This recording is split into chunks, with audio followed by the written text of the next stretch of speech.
దాంట్లో ఆయన చెప్పిన విషయాలు కరుణాకర్కి పారదర్శకత లేదు, పక్షపాత బుద్ధితో వ్యవహరిస్తూ ఉంటాడు, గ్రంథాలను వక్రీకరిస్తూ ఉంటాడు, బైబిల్ని అర్థం చేసుకోడు, బైబిల్ మీద అవగాహన లేదు, ఈ చెత్త అంతా మాట్లాడారు. ఇవన్నీ ఎందుకు పనికిరాని మాటలు, వీటికి ఎలాంటి వాల్యూ ఉండదు. ఎవరికి బైబిల్ మీద అవగాహన ఉంది, ఎవరికి పట్టు ఉంది, ఎవరు పక్షపాతంతో మాట్లాడుతున్నారనే విషయాలు జనాలు డిసైడ్ చేసుకుంటారు, జనాలు అర్థం చేసుకుంటారు. మీరు ఆరోపణలు చేసినంత మాత్రాన నంది పంది అవ్వదు, పంది నంది అవ్వదు.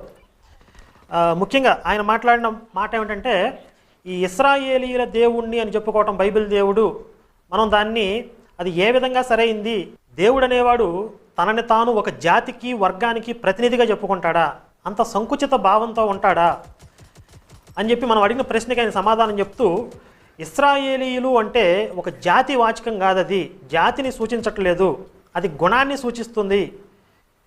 ఇశ్రాయేలీయులు అంటే కపటం లేనివారు, మంచివాళ్ళు, నీతిమంతులు అనే అర్థం వస్తుంది అని చెప్పి కొంత వివరణ ఇచ్చారు.